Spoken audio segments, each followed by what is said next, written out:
S friends, ಎಲ್ರಿಗೂ ನಮಸ್ಕಾರ. ಮತ್ತೊಂದು ಹೊಸ ವಿಡಿಯೋಗೆ ಸ್ವಾಗತ ಸುಸ್ವಾಗತ. ಆ್ಯಂಡ್ ಇವತ್ತಿನ ಒಂದು ವಿಡಿಯೋದಲ್ಲಿ ವಿವೋ V30 ಬಗ್ಗೆ ಇವತ್ತಿನ ಒಂದು ವಿಡಿಯೋದಲ್ಲಿ ರಿವ್ಯೂ ಮಾಡೋಣಂತೆ. ಸೊ ಈ ಒಂದು ಫೋನ್ನ ಏನಪ್ಪ ಸ್ಪೆಷಾಲಿಟಿ ಅನ್ನೋದಾದರೆ, ಒಂದು ಫೋನಲ್ಲಿ ಸ್ನ್ಯಾಪ್ ಡ್ರ್ಯಾಗನ್ ಕೊಟ್ಟರೆ, ಇನ್ನೊಂದು ಫೋನಲ್ಲಿ ಅಂದರೆ ಈ ಒಂದು ಫೋನಲ್ಲಿ ಎರಡು ವೇರಿಯಂಟಾಗಿ ಲಾಂಚ್ ಮಾಡ್ತಾ ಇದ್ದಾರೆ. ವಿವೋ V30 ಮತ್ತು 30 Pro ಅಂತ ಅಂದ್ಬಿಟ್ಟು ಎರಡು ವೇರಿಯಂಟಲ್ಲಿ ಏನು ಡಿಫ್ರೆನ್ಸ್ ಇದೆ ಅಂತಂದರೆ, ಮ್ಯಾನುಫ್ಯಾಕ್ಚರಿಂಗಲ್ಲಿ ಯಾವುದೇ ರೀತಿ ಚೇಂಜಸ್ ಇಲ್ಲ. ನಮಗೆ ಫೋನ್ ನೋಡಿದ್ರಪ್ಪ ಅಂದರೆ ಯಾವ ಫೋನ್ ಅನ್ನೋದೇ ಸ್ವಲ್ಪ ಕೂಡ ಡಿಫ್ರೆನ್ಸ್ ಗೊತ್ತಾಗಲ್ಲ. ಮತ್ತು ಅಷ್ಟು ಬಿಟ್ರಪ್ಪ ಅಂತಾರೆ, ಇದರಲ್ಲಿ ಎರಡು ಫೋನ್ಗಳಲ್ಲಿ ಒಂದು ಕ್ಯಾಮ್ರಾ ವಿಚಾರದಲ್ಲಿ ಸ್ವಲ್ಪ ಮಟ್ಟಿಗೆ ಚೇಂಜಸ್ ಮಾಡೋರೆ. ಅದನ್ನು ಬಿಟ್ರಪ್ಪ ಅಂತಂದರೆ ಒಂದು ಪ್ರೊಸೆಸರಲ್ಲಿ ಸ್ವಲ್ಪ ಮಟ್ಟಿಗೆ ಚೇಂಜ್ ಮಾಡೋಣ ಅಂತ ಹೇಳ್ಬೋದು. ಬಂದು ಇವತ್ತು ನಾವು ವಿವೋ V30 ಬಗ್ಗೆ ಮಾತ್ರ ಮಾತಾಡೋಣ. ವಿವೋ 30 Pro ಬಗ್ಗೆ ನಾಳೆ ಒಂದು ವಿಡಿಯೋದಲ್ಲಿ ಮಾತಾಡೋಣಂತೆ. ಇವತ್ತಿನ ಒಂದು ವಿಡಿಯೋದಲ್ಲಿ ಫುಲ್ ಸ್ಪೆಸಿಫಿಕೇಶನ್ ಎಲ್ಲ ಇವತ್ತು ರಿವೀಲ್ ಮಾಡೋಣಂತೆ. ಸೊ ಬನ್ನಿ, ನಮ್ಮ ಚಾನಲ್ಗೆ ಏನು ಸಬ್ಸ್ಕ್ರೈಬ್ ಮಾಡ್ಕೊಂಡಿಲ್ಲ ಅಂದರೆ ಇವಾಗ ನಮ್ಮ ಒಂದು ಚಾನಲ್ಗೆ ಸಬ್ಸ್ಕ್ರೈಬ್ ಮಾಡ್ಕೊಂಡು ಬೆಲ್ ನೋಟಿಫಿಕೇಶನ್ ಬಟನ್ ಕೂಡ ಆನ್ ಮಾಡ್ಕೋಬಹುದು. ವಿಡಿಯೋ ಇಷ್ಟ ಆಗಿತ್ತು ಅಂದರೆ ಲೈಕ್ ಕೂಡ ಮಾಡ್ಕೋಬಹುದು. ಸೊ ಬನ್ನಿ, ವಿಡಿಯೋನ ಕಂಟಿನ್ಯೂ ಮಾಡೋಣಂತೆ. ಆ್ಯಂಡ್ ಇವತ್ತಿನ ಒಂದು ವಿಡಿಯೋದಲ್ಲಿ ವಿವೋ V30 ಬಗ್ಗೆ ಸೊ ಈ ಒಂದು ಫೋನ್ನ ಪ್ರೊಸೆಸರ್ ಏನಪ್ಪ ಯೂಸ್ ಮಾಡಿದ್ದಾರೆ ಅಂತ ನೋಡ್ಕೊಂಬರೋಣಂತೆ. ಸೊ ಈ ಒಂದು ಫೋನಲ್ಲಿ snap dragon 7 Gen 3 processor use ಮಾಡ್ತಾ ಇದ್ದಾರೆ. ಹೆವಿ ಪವರ್ಫುಲ್ ಪ್ರೊಸೆಸರ್ ಅಂತಲೇ ಹೇಳ್ಬೋದು. ಅಟ್ಲೀಸ್ಟ್ ಸ್ನ್ಯಾಪ್ ಡ್ರ್ಯಾಗನ್ 8 Gen ಕೊಟ್ಟಿದ್ದು ಕೂಡ ಇನ್ನೂ ಚೆನ್ನಾಗಿರ್ತಾಯಿತ್ತು ಅಂತ ನನಗೆ ಅನಿಸ್ತು. ಬಟ್ ಇರಲಿ, ಇದ್ದಿದ್ದು ಕೂಡ ಇದು ಒಂದು ಪವರ್ಫುಲ್ ಪ್ರೊಸೆಸರ್ ಅಂತಲೇ ಕರಿಬಹುದು. ಆ್ಯಂಡ್ ಈ ಒಂದು ಫೋನಲ್ಲಿ 4 nm ಚಿಪ್ಸೆಟ್ ಕೂಡ ಸಪೋರ್ಟ್ ಮಾಡ್ತಾ ಇದೆ. ಒಂದು ಬೆಸ್ಟ್ ಅಂತಲೇ ಹೇಳ್ಬೋದು. ಆ್ಯಂಡ್ ಈ ಒಂದು ಫೋನಲ್ಲಿ ಡಿಸ್ಪ್ಲೇ ವಿಚಾರಕ್ಕೆ ಬರೋಣ. ಡಿಸ್ಪ್ಲೇ ಅಂತೂ ನಿಜವಾಗ್ಲೂ ನೋಡಿದ ತಕ್ಷಣ ಫಿದಾಗೋದಂತೂ ನಿಜ. ಯಾಕಂದರೆ ಕರ್ವೇಡ್ ಡಿಸ್ಪ್ಲೇ ನೋಡ್ತಾ ಇದೀವಿ. ಇದರಲ್ಲಿ HDR10+ ಕೂಡ ಇದೆ ಮತ್ತು AMOLED ಡಿಸ್ಪ್ಲೇ ಇದೆ. ಸೊ ಹಾಗಾಗಿಬಿಟ್ಟು ನಾವು ಫಿದಾಗೋದಂತೂ ನಿಜ. ಸೊ ಬನ್ನಿ, ಈ ಒಂದು 6.78 ಇಂಚಸ್ನ AMOLED ಡಿಸ್ಪ್ಲೇ ನೋಡ್ತಾ ಇದೀವಿ. HDR10+ ಕೂಡ ಇದರಲ್ಲಿ ಸಪೋರ್ಟ್ ಮಾಡ್ತಾ ಇದೆ. ಮತ್ತು ಅಷ್ಟಲ್ಲದೆ 120 Hz ರಿಫ್ರೆಶ್ ರೇಟ್ಸ್ ಕೂಡ ಸಪೋರ್ಟ್ ಮಾಡ್ತಾ ಇದ್ದಾರೆ. ಈ ಒಂದು ಡಿಸ್ಪ್ಲೇಲಿ ಯಾವುದೇ ಕನ್ಸಿಸ್ಟೆನ್ಸಿ ಇಲ್ಲ. ಸೊ ಎಲ್ಲವೂ ಕೂಡ ಫುಲ್ಫಿಲ್ ಆಗಿದೆ. ಸೊ ಡಿಸ್ಪ್ಲೇಲಂತೂ ಯಾವುದೇ ಮೇಜರ್ ಪ್ರಾಬ್ಲಮ್ಗಳೇ ಇಲ್ಲ. ನಾವಿಲ್ಲಿ ಡಿಸ್ಪ್ಲೇಲಿ ತುಂಬ ಅಂದರೆ ತುಂಬ ಹ್ಯಾಪಿ ಇದ್ದೀವಿ. ನೆಕ್ಸ್ಟ್, ಈ ಒಂದು ಫೋನಲ್ಲಿ ಕ್ಯಾಮ್ರಾ ವಿಚಾರಕ್ಕೆ ಮಾತಾಡಲೇಬೇಕು. ಸೊ ಈ ಫೋನಲ್ಲಿ ಕ್ಯಾಮ್ರಾ ಅಂತೂ ಮೇನ್ ಇಂಪಾರ್ಟೆಂಟ್ ಆಗಿರುತ್ತೆ. ಯಾಕಂದರೆ ವಿವೋದವರು, ಐಕೋದವರು ಮತ್ತು ಒಪ್ಪೋದವರು ಏನೇನಿರ್ತಾರೆ, ಸೊ ಇವರೆಲ್ಲ ಮೇನ್ ಸ್ಪೆಷಲಿ ಈ ಒಂದು ಕ್ಯಾಮ್ರಾ ಸೆಂಟ್ರಿಂಗ್ ಫೋನ್ಸ್ ಅಂತಲೇ ಕರಿಬೋದು. ಅದರಲ್ಲಿ ಕೂಡ ವಿವೋದವರಂತೂ ಮೇನ್ ಎಕ್ಸ್ಪೆಷಲಿ ವಿವೋದವರಂತೂ ಕ್ಯಾಮ್ರಾ ಸೆಂಟ್ರಿಂಗ್ ಫೋನ್ ಅಂತ ತುಂಬ ಹೆಸರುವಾಸಿನೇ ಆಗಿದ್ದಾರೆ ಅಂತ ಹೇಳ್ಬೋದು.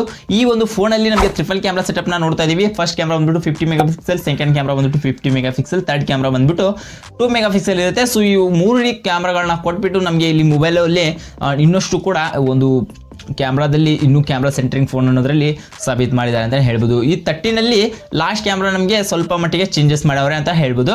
ಸೊ ಇವಾಗ ಪ್ರೋದಲ್ಲಿ ಸ್ವಲ್ಪ ಚೇಂಜ್ ಮಾಡೋರು ಅಂತ ಹೇಳ್ಬೋದು. ಆದರೆ ಲಾಸ್ಟ್ ಕ್ಯಾಮ್ರಾದಲ್ಲೇ ಎರಡು ಫೋನಲ್ಲಿ ಸ್ವಲ್ಪ ಚೇಂಜ್ ಮಾಡೋರೆ ಮತ್ತು ಪ್ರೊಸೆಸರಲ್ಲಿ ಮಾತ್ರ ಸ್ವಲ್ಪ ಚೇಂಜಸ್ ಮಾಡೋರು ಅಂತ ಹೇಳ್ಬೋದು. ಸೊ ಈ ಒಂದು ಫೋನಲ್ಲಿ ಫಸ್ಟ್ ಕ್ಯಾಮ್ರಾ ಬಂದ್ಬಿಟ್ಟು 50 MP ಕೊಡ್ತಾವ್ರೆ. ಅದು ಕೂಡ 1.88 ಅಪರ್ಚರ್ ಒಳಗಡೆ ಫೋಟೋಸ್ನ ಶೂಟ್ ಮಾಡ್ಬೋದು. ವೈಡ್ ಆ್ಯಂಗಲ್ನಲ್ಲಿ ಅಂತ ನಾವು ಈ ಒಂದು ಫೋನಲ್ಲಿ ನೋಡ್ತಾ ಇದ್ದೀವಿ. ಇನ್ನು ಸೆಕೆಂಡ್ ಕ್ಯಾಮ್ರಾ ಬರುತ್ತೆ, ಅದು ಕೂಡ 50 MP ಇರುತ್ತೆ. ಅದು ಕೂಡ 2.0 ಅಪರ್ಚರ್ ಒಳಗಿರುತ್ತೆ. ಅದು ಕೂಡ ಅಲ್ಟ್ರಾ ವೈಡ್ ಆ್ಯಂಗಲ್ ಲೆನ್ಸ್ನ ನಾವು ಇಲ್ಲಿ ಯೂಸ್ ಮಾಡಿದ್ದಾರೆ ಅಂತ ಹೇಳ್ಬೋದು. ಲಾಸ್ಟ್ ಕ್ಯಾಮ್ರಾ ಬರುತ್ತೆ, ಅದು 2 MP, ಇಲ್ಲಿ 2.4 ಅಪರ್ಚರ್ ಒಳಗೆ ಡೆಪ್ತ್ ಸೆನ್ಸರ್ನ ಕೊಟ್ಟವ್ರೆ. ಸೊ ಮಾಡೋಕ್ಕೆ ಕೆಲಸ ಇಲ್ಲ ಅಂತ ಅನ್ಕೋತೀನಿ. ಇದಕ್ಕಿಂತ ಒಂದು ಒಳ್ಳೆ ಕ್ಯಾಮ್ರಾ ಕೊಟ್ಟಿದ್ರು ಕೂಡ ಇನ್ನೂ ಚೆನ್ನಾಗಿರ್ತಾ ಇತ್ತು. ಬಟ್ ಇದ್ದಿದ್ರಲ್ಲೇ ಓಕೆ ಅಂತ ಹೇಳ್ಬೋದು. ಇನ್ನು ವಿಡಿಯೋ ರೆಕಾರ್ಡಿಂಗ್ ಬರೋಣ. 4K 30 FPS ಒಳಗೆ ರೆಕಾರ್ಡ್ ಮಾಡ್ಕೋಬೋದು ಮತ್ತು ಫುಲ್ HD ಅದು ಕೂಡ 30 FPS ಒಳಗೆ ರೆಕಾರ್ಡ್ ಮಾಡ್ಕೋಬೋದು. ಯಾಕೆ ಅಂತ ನಮಗೆ ಇಲ್ಲಿ ಡೌಟು. ಇದು ಅಟ್ಲೀಸ್ಟ್ ಒಂದು 60 FPS ಆದರೂ ಕೊಟ್ಟಿದ್ರು ಚೆನ್ನಾಗಿರ್ತಾ ಇತ್ತು ಅಂತ ಅನಿಸ್ತು. ಅಟ್ಲೀಸ್ಟ್ ಫುಲ್ HD 60 FPS ಕೊಡ್ಬೋದಿತ್ತು, ಕೊಟ್ಟಿಲ್ಲ. ಇಟ್ಸ್ ಓಕೆ, ಇದ್ದಿದ್ರಲ್ಲೇ ಹ್ಯಾಪಿ ಅಂತ ಅನ್ಕೋಬೇಕಾಗುತ್ತೆ. ಇನ್ನು ಫ್ರಂಟ್ ಸೈಡಿಗೆ ಬರೋಣ. ಇನ್ನು ಫ್ರಂಟ್ ಸೈಡ್ ಬಂದ್ರೆ 50 MP ಸೆಲ್ಫಿ ಶೂಟರ್ನ ಕೊಡ್ತಾ ಇದ್ದಾರೆ. ಇವರು ಫ್ರಂಟ್ ಕ್ಯಾಮ್ರಾದಲ್ಲಂತೂ ನಿಜವಾಗ್ಲೂ ಸೆಲ್ಫಿ ಶೂಟರ್ ಅಂತೂ ನಿಜವಾಗ್ಲೂ ಬೆಂಕಿ ಬಿಲ್ಡ್ ಅಂತಲೇ ಹೇಳ್ಬೋದು. ಇವರು ಫ್ರಂಟಲ್ಲಿ ನಿಜವಾಗ್ಲೂ ಇವರು ಬಿಲ್ಡ್ ಮಾಡೋ ಕ್ಯಾಮ್ರಾ ಮಾತ್ರ ನಮಗೆ ಸಖತ್ ಇಷ್ಟ ಆಗುತ್ತೆ. ಎಲ್ಲರೂ ಕೂಡ ಐಕೋದಿಂದ ಹಿಡಿದು ವಿವೋದವ್ರಿಗೂ ಕೂಡ ನಿಜವಾಗ್ಲೂ ಒಂದು ಚೆನ್ನಾಗಿ ಬಿಲ್ಡ್ ಮಾಡ್ತಾರೆ ಅಂತಲೇ ಹೇಳ್ಬೋದು. ಈ ಒಂದು ಕ್ಯಾಮ್ರಾ ಬಂದ್ಬಿಟ್ಟು 2.0 ಅಪರ್ಚರ್ ಒಳಗಿರುತ್ತೆ. ಇದು ಕೂಡ ವೈಡ್ ಆ್ಯಂಗಲ್ ಲೆನ್ಸ್ ಇರುತ್ತೆ. ಇದು ಕೂಡ 4K ಮತ್ತು ಫುಲ್ HD 30 FPS ಒಳಗೆ ಮಾತ್ರ ರೆಕಾರ್ಡ್ ಮಾಡ್ಕೋಬೋದು ಇಷ್ಟ. ಆ್ಯಂಡ್ ಈ ಒಂದು ಫೋನಲ್ಲಿ ರ್ಯಾಮ್ ಮತ್ತು ಸ್ಟೋರೇಜ್ ಬಗ್ಗೆ ಮಾತಾಡಲೇಬೇಕು. ಈ ಒಂದು ಫೋನಲ್ಲಿ ರ್ಯಾಮ್ ಬಂದ್ಬಿಟ್ಟು 8 GB ರ್ಯಾಮ್ ಇರುತ್ತೆ. ಅದು ಕೂಡ LPDDR4X ರ್ಯಾಮ್ನ ಕೊಡ್ತಾ ಇದ್ದಾರೆ. ಅಟ್ಲೀಸ್ಟ್ ಓಕೆ ಅಂತಲೇ ಹೇಳ್ಬೋದು. ಆ್ಯಂಡ್ ಈ ಒಂದು ಸ್ಟೋರೇಜಿಗೆ ಬಂದವಪ್ಪ ಅಂತಾರೆ 128 GB ಒಂದು ಸ್ಟೋರೇಜ್ ನೋಡ್ತಾ ಇದ್ದೀವಿ. ಇದು ಕೂಡ UFS 2.2 ಸ್ಟೋರೇಜ್ ನೋಡ್ತಾ ಇದ್ದೀವಿ. ಇಲ್ಲಿ ಅಟ್ಲೀಸ್ಟ್ ಒಂದು 3.1 ಆಗಲಿ 4.1 ಆಗಲಿ ಕೊಟ್ಟಿದ್ರು ಕೂಡ ಇನ್ನೂ ಚೆನ್ನಾಗಿರ್ತಾಯಿತ್ತು. 4.0 ಕೊಟ್ಟಿದ್ರು ಕೂಡ ಇನ್ನೂ ಚೆನ್ನಾಗಿರ್ತಾಯಿತ್ತು. ಬಟ್ 2.2 ಕೊಟ್ಟವ್ರೆ. ಇಟ್ಸ್ ಓಕೆ ಅನ್ಬೋದು. ಬಟ್ ಇಲ್ಲಿ ತುಂಬ ಕಡಿಮೆ ಆಯಿತು ಅಂತ ನನಗೆ ಅನಿಸ್ತಾ ಇದೆ. ಸ್ಟೋರೇಜ್ ಕೂಡ ಸ್ವಲ್ಪ ಇನ್ನೂ ಪವರ್ಫುಲ್ ಸ್ಟೋರೇಜ್ ಕೊಡ್ಬೋದಾಗಿತ್ತು. UFS 2.2 ಕೊಟ್ಟವ್ರೆ. ಇಟ್ಸ್ ಓಕೆ ಅನ್ಬೋದು.